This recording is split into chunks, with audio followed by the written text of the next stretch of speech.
जय हिंद दोस्तों। Computer topic wise series में आप सभी का स्वागत है। आज की क्लास का हमारा टॉपिक है ईमेल। ईमेल से एग्जाम में 1 या 2 नंबर के क्वेश्चन तो बनते ही बनते हैं। ठीक है। ईमेल का फुल फॉर्म क्या है? इलेक्ट्रॉनिक मेल ईमेल का फुल फॉर्म है। यह एक इंटरनेट सर्विस है। क्या है ईमेल? एक इंटरनेट सर्विस है जो दुनिया भर के लोगों के बीच टेक्स्ट, इमेज, ऑडियो, वीडियो आदि को शेयर करने की सुविधा देती है। अगर किसी को इंटरनेट पर मैसेज भेजना हो, फोटो भेजनी हो या फाइल भेजनी हो तो सबसे ज़्यादा इस्तेमाल क्या होता है? ईमेल का किया जाता है। इसलिए ईमेल इंटरनेट में सबसे ज़्यादा होने वाली सर्विस है। आज लगभग हर ऑनलाइन प्लेटफॉर्म पर ईमेल की ज़रूरत पड़ती है। यह सर्विस ईमेल एड्रेस के द्वारा प्रदान की जाती है। तो ईमेल ईमेल एड्रेस से काम कराता है। ईमेल भेजने और लेने के लिए ईमेल एड्रेस होना ज़रूरी है। हर व्यक्ति का ईमेल एड्रेस अलग होता है। ईमेल एड्रेस की वजह से ही ईमेल सही अकाउंट में जाती है। ठीक है। और ईमेल कब बनाया गया था? 1971 में 1971 में ईमेल बनाया गया था। किसके द्वारा बनाया गया था? रे टॉमलिंसन के द्वारा बनाया गया था। ठीक है। रे टॉमलिंसन के द्वारा बनाया गया था। और कब बनाया था? 1971 में बनाया था। ईमेल एक सर्विस प्रोवाइडर है और गूगल द्वारा विकसित किया गया है। ठीक है। और जीमेल कब बनाया गया था? जीमेल बनाया गया था 1 अप्रैल 2004 को। ठीक है। 1 अप्रैल 2004 को जीमेल बनाया गया था। और ईमेल 1971 में बनाया गया था रे टॉमलिंसन के द्वारा ईमेल। और जीमेल बनाया गया था गूगल के द्वारा 1 अप्रैल 2004 में यह विकसित किया गया था। ईमेल के सर्विस प्रोवाइडर कौन कौन है? Gmail, Outlook, Mozilla, Thunderbird, Yahoo mail, मेल.com, fast mail, Zoho mail, Brevo, Titan, Apple mail, Yandex mail और मेल सेंस। यह सब क्या है? सर्विस प्रोवाइडर है। इनकी मदद से ईमेल अकाउंट बनाया जाता है। अलग अलग कंपनीज अपनी ईमेल सर्विस देती हैं और यूज़र अपनी पसंद के अनुसार से कोई भी सर्विस चुन सकता है। ठीक है। ईमेल की सर्विस। कई बार लोग ईमेल और जीमेल को एक ही समझ लेते हैं, लेकिन यह दोनों अलग अलग होते हैं। ठीक है। ईमेल इंटरनेट के माध्यम से लोगों की भी डिजिटल मैसेज का आदान प्रदान करने की सुविधा देता है ईमेल। ठीक है। ईमेल कोई कंपनी या ऐप का नाम नहीं है। ईमेल एक सर्विस है जिसके जरिए मैसेज भेजे और लिए जाते हैं। जैसे टेक्स्ट, इमेज, ऑडियो और वीडियो भी ईमेल के साथ भेजे जा सकते हैं ईमेल में। ठीक है। और जीमेल एक फ्री और एडवर्टाइजिंग सपोर्टेड ईमेल सर्विस है। क्या है? फ्री ईमेल सर्विस है। इसे गूगल ने बनाया है। ठीक है। ईमेल को जीमेल ईमेल सर्विस देने वाला एक प्लेटफॉर्म है। जिस तरह ईमेल एक सर्विस है, उसी तरह जीमेल एक सर्विस को देने वाला प्रोडक्ट है। जीमेल पर ईमेल अकाउंट बनाकर ईमेल भेजी जाती है। ठीक है। क्या है? यह गूगल का एक प्रोडक्ट है, जीमेल। अब ईमेल का इतिहास देखते हैं। History of email. 1971 1971 में पहला ईमेल भेजा गया था। ठीक है। इसे रे टॉमलिंसन द्वारा भेजा गया था। इसके द्वारा अर्पानेट पर भेजा गया था। रे टॉमलिंसन के द्वारा पहला जीमेल रे टॉमलिंसन के द्वारा अर्पानेट पर भेजा गया था। ठीक है। रे टॉमलिंसन को फादर ऑफ ईमेल भी कहा जाता है। किसे कहा जाता है? रे टॉमलिंसन को कहा जाता है। फिर 1983 में SMTP simple mail transfer protocol introduce हुआ और TCP/IP का उपयोग शुरू हुआ। ठीक है। SMTP आने के बाद ईमेल भेजना और आसान हो गया। इसी दौरान TCP/IP का भी इस्तेमाल शुरू हो गया था। इसके बाद जीमेल सिस्टम और बेहतर तरीके से काम करने लगे थे, ठीक है, एसएमटी के आने के बाद। ईमेल प्रोटोकॉल्स, पहला है एसएमटीपी। एसएमटीपी का फुल फॉर्म क्या है? Simple mail transfer protocol SMTP का फुल फॉर्म होता है। इसमें कौन सा प्रोटोकॉल यूज हुआ था? टीसीपी और आईपी का फुल फॉर्म हुआ था। इंटरनेट के माध्यम से मेल भेजने के लिए उपयोग होता है। जब किसी यूजर किसी ईमेल दूसरे यूजर तक पहुंचाई जाती है तो एसएमटीपी उस काम में मदद करता है, ठीक है। ईमेल भेजने के लिए एसएमटी प्रोटोकॉल का इस्तेमाल किया जाता है ईमेल भेजने के लिए। फिर आता है POP3 का फुल फॉर्म क्या है? इसका फुल फॉर्म है पोस्ट ऑफिस प्रोटोकॉल, ठीक है। यह मेल को रिसीव या रिट्रीव करने के उपयोग में आता है, के काम में आता है। POP3 का काम ईमेल को लेना होता है। जब यूजर इनबॉक्स में ईमेल देखता है तब POP3 उस ईमेल को सर्वर से लाने में मदद करता है। इसलिए POP3 को मेल रिसीवर करने वाला प्रोटोकॉल भी कहा जाता है, ठीक है। मेल रिसीव कौन करता है? POP3 प्रोटोकॉल मेल को रिसीव करता है, याद रखिएगा।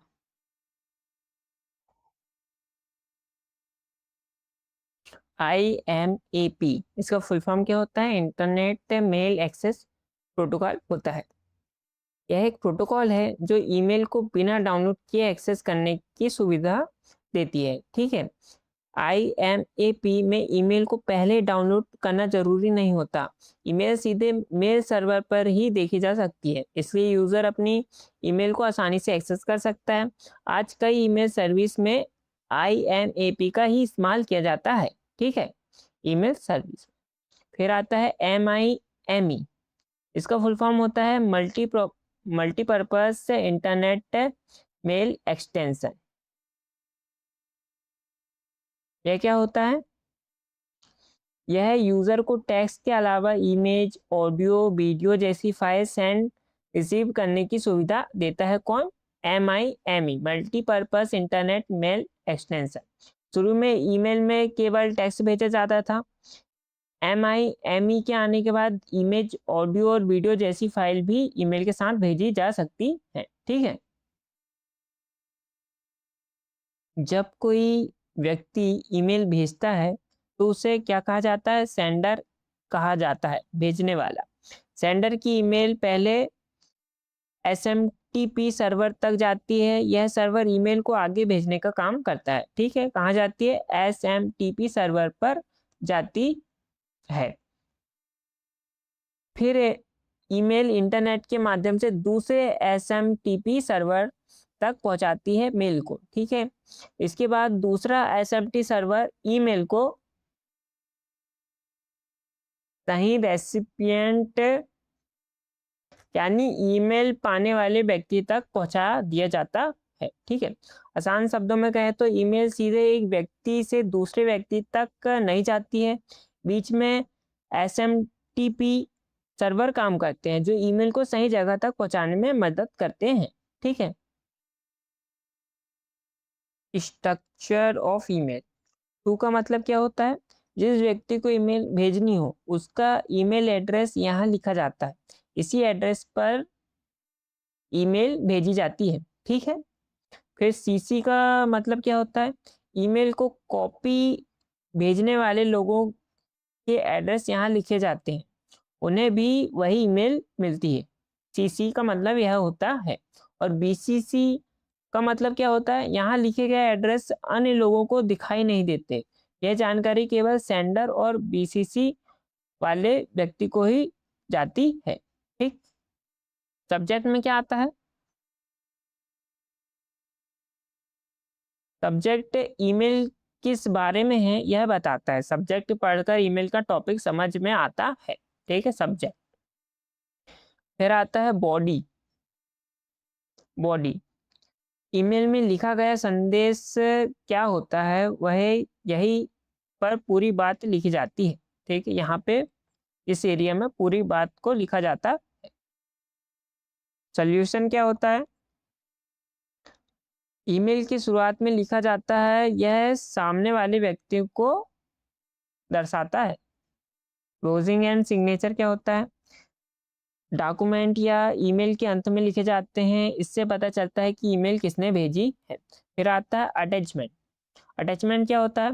पीडीएफ, फोटोज या अन्य फाइल ईमेल के साथ भेजी जाती है, या फाइल ईमेल के साथ में जुड़ी होती है, अटैचमेंट होता है। ठीक है, फिर ईमेल को सेंड कर दिया जाता है। अगला है format of email address. Email address 3 भागों से मिलकर बनता है। ठीक है, पहला होता है यूजर नेम। यूजर नेम जो किसी व्यक्ति या संस्था का पहचान बताता है, यूजर नेम। ठीक है, फिर आता है, फिर यूजर नेम और डोमेन को जोड़ने के लिए @ सिंबल का यूज किया जाता है। और फिर डोमेन से पता चलता है कि ईमेल किस सर्विस प्रोवाइडर या वेबसाइट का है। ठीक है, जैसे learnhub.in या जीमेल, याहू, यह क्या एक सर्विस प्रोवाइडर के हैं।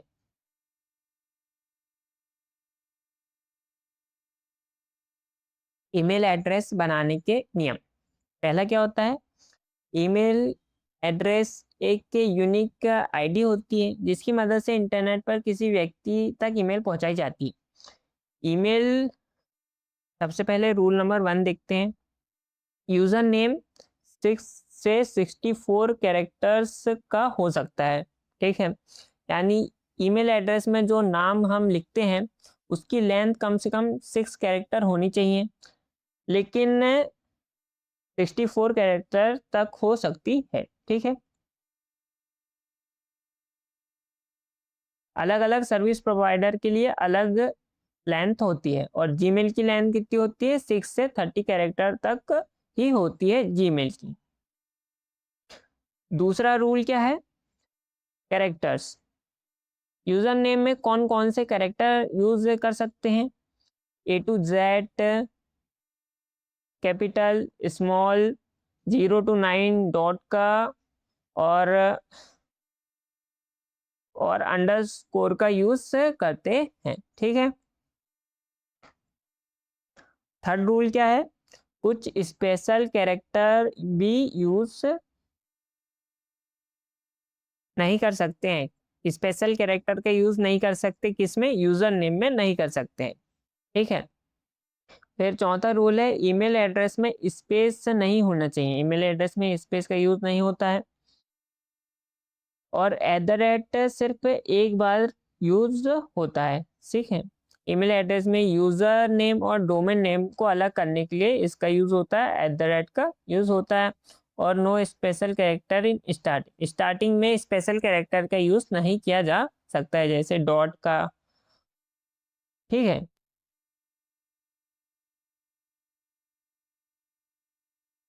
सबसे पहले 2 को समझते हैं। रेसिपिएंट से ईमेल एड्रेस, जिसे मेल भेजनी है उसका ईमेल एड्रेस, जहां उस व्यक्ति का ईमेल एड्रेस लिखा जाता है जिसे हम मेल भेजनी होती है, वहां 2 में लिखते हैं। अगर हमें रोहित को ईमेल भेजनी है तो रोहित का ईमेल एड्रेस 2 में लिखना होता है। ठीक है, अब समझते हैं सीसी। सीसी क्या है? Carbon copy. सीसी का फुल फॉर्म होता है। सीसी का यूज तब किया जाता है जब हम वही मेल किसी दूसरे व्यक्ति को भी भेजना होता है। ठीक है, फिर आता है BCC, blind carbon copy. Full form याद रखिएगा, बीसीसी का फुल फॉर्म होता है ब्लाइंड कार्बन कॉपी। यह क्या होता है?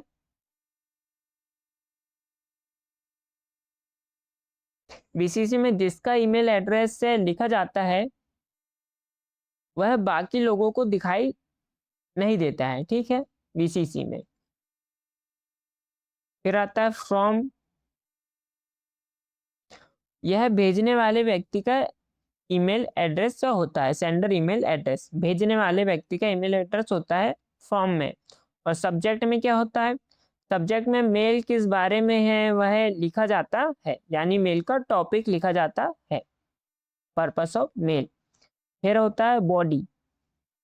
कंटेंट ऑफ मेल कहते हैं बॉडी को। यह वह भाग होता है जहाँ पूरा मैसेज लिखा जाता है, जो बात हमें सामने वाले को बतानी है वह बॉडी में लिखा जाता है। फिर आता है अटैचमेंट, इसमें हम photos, text, document, spreadsheet, video को अटैच करके ईमेल के साथ भेजा जाता है। ठीक है, नए ईमेल कैसे बनाते हैं, कैसे भेजते हैं? फर्स्ट स्टेप है क्लिक कंपोज पे क्लिक करना। कंपोज पे ईमेल खोलने के बाद बाईं तरफ कंपोज का बटन दिखाई देता है। नए ईमेल लिखने के लिए सबसे पहले कंपोज पर राइट क्लिक करना पड़ता है। जैसे ही कंपोज पर क्लिक करेंगे मेल लिखने की विंडोज खुल जाती है। ठीक है, अटैच जोड़ना क्या होता है? इसके लिए पेपर पिन सिंबल, यह पेपर पिन सिंबल पर क्लिक करते हैं। इसके बाद कंप्यूटर से अपनी फाइल सिलेक्ट कर लेते हैं और इसमें अटैच कर देते हैं। डिलीट मेल का यूज़ कहाँ होता है? अगर मेल नहीं भेजनी या गलती से कुछ लिख दिया है तो डिलीट मेल का ऑप्शन यूज़ करके मेल हटा सकते हैं। ठीक है, ईमेल के फ्यूचर, पहला है इनबॉक्स। इनबॉक्स क्या होता है? इनबॉक्स में हमारे सभी रिसीव मेल रखी जाती है, यानी जो मेल दूसरे लोग हमें भेजते हैं उसे इनबॉक्स में दिखाई देती है। फिर आता है शेयर स्टार, तो जब किसी ईमेल को इम्पोर्टेंट होती है तो उसे स्टार मार्क के ईमेल में भेज दिया जाता है। यह इम्पोर्टेंट मेल होती है, जब हम किसी इम्पोर्टेंट मेल को स्टार करते हैं तो वह स्टार मेल में पहुंच जाती है। फिर आती है सेंड, इसमें क्या होता है? सेंड फोल्डर में सभी ईमेल रहती हैं जो हम भेज चुके होते हैं। ठीक है, हम हमारे द्वारा भेजे गए सारे ईमेल होते हैं सेंड फोल्डर में होते हैं। फिर फिर आता है आउटबॉक्स। आउटबॉक्स क्या होता है? आउटबॉक्स में वे ईमेल रहती हैं जो अभी सेंड नहीं हो पाई। ठीक है, अनसेंड ईमेल्स होती हैं जो ईमेल सेंड नहीं हो पाए हैं। फिर आता है ड्राफ्ट, इसमें क्या होता है? ड्राफ्ट में अधूरी ईमेल सेव होती हैं, यानी ईमेल लिखना शुरू किया लेकिन पूरा नहीं किया तो ईमेल उसे ड्राफ्ट के रूप में सेव कर लेता है।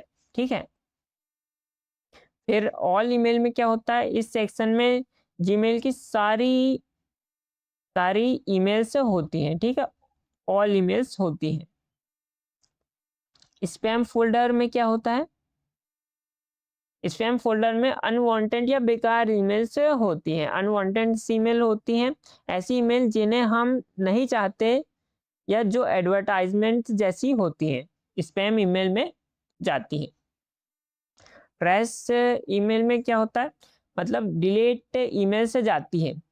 अगर किसी ईमेल को डिलीट किया जाए तो वह ट्रैश में जाती है और 30 दिन बाद परमानेंट डिलीट हो जाती है। ठीक है, मान लीजिए आपके पास एक ईमेल आई है। अब अगर आपको उसका जवाब देना है तो ईमेल में अलग अलग ऑप्शंस मिलते हैं। ठीक है, क्या ऑप्शंस मिलते हैं? पहला है रिप्लाई। यह ऑप्शन क्या है? रिप्लाई का यूज तब करते हैं जब हमें केवल मेल भेजने वाले व्यक्ति को जवाब देना होता है, यानी रिप्लाई करने पर ईमेल सिर्फ सेंडर के पास से जाती है रिप्लाई में। ठीक है, रिप्लाई ऑल में क्या होता है? रिप्लाई ऑल में का यूज तब करते हैं जब ईमेल से जुड़े सभी लोगों को एक साथ जवाब भेजना होता है। ठीक है, यानी रिप्लाई ऑल करने पर ईमेल उन सभी लोगों के पास जाएगी जो ईमेल से जुड़े हुए हैं,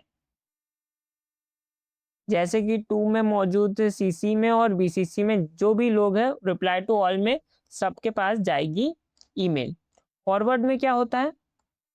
फॉरवर्ड का यूज ईमेल को किसी नए व्यक्ति के पास भेजने के लिए किया जाता है। नए व्यक्ति के पास, यानी जो ईमेल आपको मिली है वह ईमेल आप किसी और को भेज सकते हैं फॉरवर्ड का यूज करके। ठीक है, तो यह थे ईमेल के सारे फ्यूचर। यहाँ का टॉपिक यहीं तक था। अब आगे इसके ईमेल के पूरे 30 एमसीक्यूज देखते हैं। पहला क्वेश्चन है, इंटरनेट के इतिहास में किसने ईमेल का जनक माना जाता है? किसे ईमेल का जनक माना जाता है? तो टिम बर्नर्स-ली, रे टॉमलिंसन, विंडसर या चार्ल्स बेबेज। राइट आंसर क्या होगा? रे टॉमलिंसन को चार्ल्स बेबेज का जनक माना जाता है। इन्होंने ही सबसे पहली बार ईमेल किया था।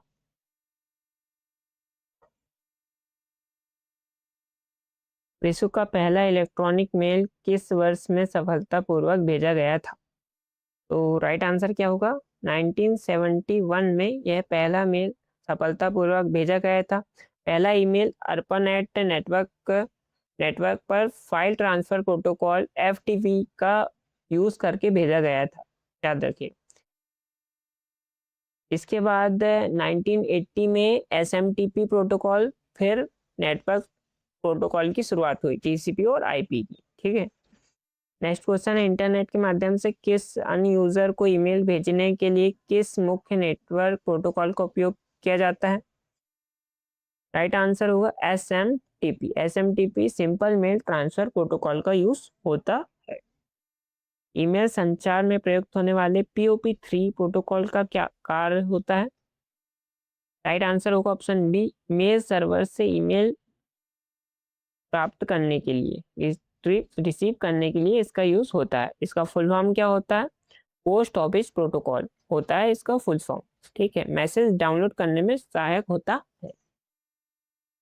कौन सा ईमेल प्रोटोकॉल यूजर को बिना डाउनलोड किए गए सीधे मेल सर्वर पर ईमेल को एक्सेस करने देता है? यह कौन है? यह IMAP, internet mail access protocol करता है। सर्वर पर ही यह डाउनलोड करने की सुविधा देता है, मतलब बिना डाउनलोड किए मेल को देखा जा सकता है इस प्रोटोकॉल का यूज करके, IMAP। ईमेल में टेक्स्ट के अतिरिक्त इमेज, ऑडियो, वीडियो जैसी नॉन टेक्स्ट फाइलों को भेजने के लिए किस एक्सटेंशन प्रोटोकॉल का यूज होता है? इसका होता है तो MIME प्रोटोकॉल का यूज होता है, मल्टीपर्पस इंटरनेट मेल एक्सटेंशन इसका फुल फॉर्म है। इसी ईमेल एड्रेस संरचना, ठीक है, तो @ सिंबल के बाद आने वाला learnhub.in भाग किसे दर्शाता है? ठीक है, तो यह learnhub.in यह किसे दर्शाता है? तो यह दर्शाता है डोमेन या ईमेल सर्विस प्रोवाइडर को यह दर्शाता है। एक मानक ईमेल एड्रेस में यूजर नेम की न्यूनतम और अधिकतम वर्ड सीमा कितनी हो सकती है? तो यह हो सकती है 6 से 64 कैरेक्टर हो सकती है, और ईमेल में कितनी हो सकती है? 6 से 30 तक हो सकती है। अगला है, गूगल की ईमेल सेवा में अकाउंट बनाते समय यूजर नेम की वर्ण सीमा कितनी हो सकती है? तो यह हो सकती है 6 से 30 कैरेक्टर तक हो सकती है जीमेल में, याद रखिएगा। जीमेल कब बनाया गया था? 2004 में विकसित किया गया था गूगल की तरफ से। रे टॉमलिंसन द्वारा वर्ष 1971 में पहला ईमेल भेजने के लिए किस नेटवर्क का यूज किया गया था? यह किया गया था ARPANET का यूज किया गया था। ARPANET का फुल फॉर्म क्या है? Advance research project agency network होता है, जो दुनिया का पहला वैन नेटवर्क था। वैन वाइड एरिया नेटवर्क था। इसी नेटवर्क से आधुनिक इंटरनेट का जन्म हुआ था, ARPANET से। ईमेल एड्रेस में यूजर नेम में निम्नलिखित में से किस स्पेशल कैरेक्टर का उपयोग करने की अनुमति नहीं? डॉट, हाइफन, अंडरस्कोर या प्लस चिन्ह? तो राइट आंसर होगा प्लस चिन्ह की अनुमति नहीं है। ठीक है, ईमेल भेजते समय किस फील्ड का उपयोग करने पर सभी प्राप्तकर्ताओं को एक दूसरे के ईमेल पते दिखाई नहीं देते? राइट आंसर है BCC, राइट आंसर होगा। ईमेल हेडर संरचना में प्रयुक्त होने वाले प्रसिद्ध संक्षिप्त शब्द CC का फुल फॉर्म क्या है? कार्बन कॉपी CC का फुल फॉर्म है। ईमेल संचार में प्राइवेसी को बनाए रखने के लिए BCC का फुल फॉर्म क्या है? BCC का फुल फॉर्म है ब्लाइंड कार्बन कॉपी, इसका फुल फॉर्म है BCC। जीमेल में इंटरफेस में नए ईमेल थ्रेड की शुरुआत किस बटन का उपयोग होता है? राइट आंसर है कंपोज का यूज होता है क्रिएट के लिए। ईमेल के साथ बाहरी फाइल जैसे इमेज पीडीएफ जोड़ने अटैच करने किस आइकन पे होता है, तो यह होता है पेपर क्लिप या पेपर पिन आइकन पे किया जाता है। ईमेल में फोटो पीडीएफ डॉक्यूमेंट फाइल जोड़ने के लिए पेपर क्लिप का आइकन का यूज किया जाता है। ईमेल हेडर किस फील्ड में ईमेल भेजने का मुख्य उद्देश्य अथवा टॉपिक लिखा जाता है? मुख्य उद्देश्य, तो राइट आंसर क्या होगा, सब्जेक्ट में लिखा जाता है टॉपिक। इंटरनेट ईमेल प्रणालियों में अवांछित अज्ञात विज्ञापन और अचाये व्यावसायिक बल्क ईमेल्स को कहाँ रखा जाता है, तो स्पैम फोल्डर में रखा जाता है। ठीक है, यदि आपने कोई ईमेल लिखा है लेकिन उसे अभी तक भेजा नहीं, तो वह कहाँ सेव होता है, तो यह होता है ड्राफ्ट। ऑप्शन बी इसका राइट आंसर होगा। जो ईमेल नेटवर्क एरर या कमजोर नेटवर्क कनेक्टिविटी के कारण सफलतापूर्वक नहीं जा पाते हैं, तो अस्थायी रूप से किस फोल्डर में जमा होते हैं, तो यह होते हैं आउटबॉक्स में जमा होते हैं। ठीक है, उपयोगिता जो डिलीट किए गए ईमेल संदेश अस्थायी रूप से किस फोल्डर में जाकर जमा होते हैं, क्या होते हैं ट्रैश फोल्डर में जाके जमा हो जाते हैं। यहाँ से आप गलती से डिलीट किए गए मेल को आसानी से वापस से इनबॉक्स में रिस्टोर कर सकते हैं। प्राप्त ईमेल का उत्तर देते समय यदि आप केवल ईमेल भेजने वाले को ही वापस ईमेल भेजना चाहते हैं, तो किस विकल्प का चयन करते हैं, तो यह करते हैं रिप्लाई का यूज किया जाता है। ऑप्शन सी करेक्ट आंसर होगा। प्राप्त ईमेल का उत्तर देने पर समय यदि आप मूल प्रोसेसर के साथ साथ टू और सीसी में मौजूद अन्य सभी प्राप्तकर्ताओं को जवाब भेजना चाहते हैं, तो किसका यूज करते हैं, रिप्लाई ऑल का यूज किया जाता है। ठीक है, प्राप्त हुए किसी ईमेल को एजेटेड किसी अन्य तीसरे व्यक्ति को भेजने के लिए किसका यूज करते हैं, फॉरवर्ड का यूज किया जाता है। ईमेल में यूजर द्वारा विशेष रूप से महत्वपूर्ण चिन्हित किए गए या स्टार लगाए गए ईमेल से किस फोल्डर में जाते हैं, तो स्टार फोल्डर में जाते हैं। निम्नलिखित में से किस वैश्विक तकनीकी कंपनी द्वारा जीमेल नामक लोकप्रिय ईमेल सेवा का विकास किया गया, तो राइट आंसर है गूगल का। इसे कब विकसित किया गया जीमेल, 1 अप्रैल 2004 को। माइक्रोसॉफ्ट आउटलुक और याहू मेल किसके उदाहरण है, तो यह ईमेल सर्विस प्रोवाइडर के एक उदाहरण है। ईमेल लिखते समय किसी बाहरी वेब यूआरएल को सीधे ईमेल टैग से जोड़ने के लिए किसका यूज किया जाता है, हाइपरलिंक का यूज किया जाता है। एक वैध ईमेल एड्रेस का निर्माण करते समय निम्नलिखित में से किसकी अनुमति नहीं होती, राइट आंसर है खाली स्थान या स्पेस की अनुमति नहीं होती। लास्ट क्वेश्चन, एक वैलिड ईमेल पते में विशेष प्रतीक यानी का उपयोग अधिकतम कितनी बार हो सकता है, तो राइट आंसर क्या होगा, केवल एक बार हो सकता है। तो फ्रेंड्स, ये था आज का हमारा टॉपिक। वीडियो पसंद आई हो तो लाइक शेयर एंड सब्सक्राइब जरूर करें। मिलते हैं नेक्स्ट टॉपिक में। जय हिंद।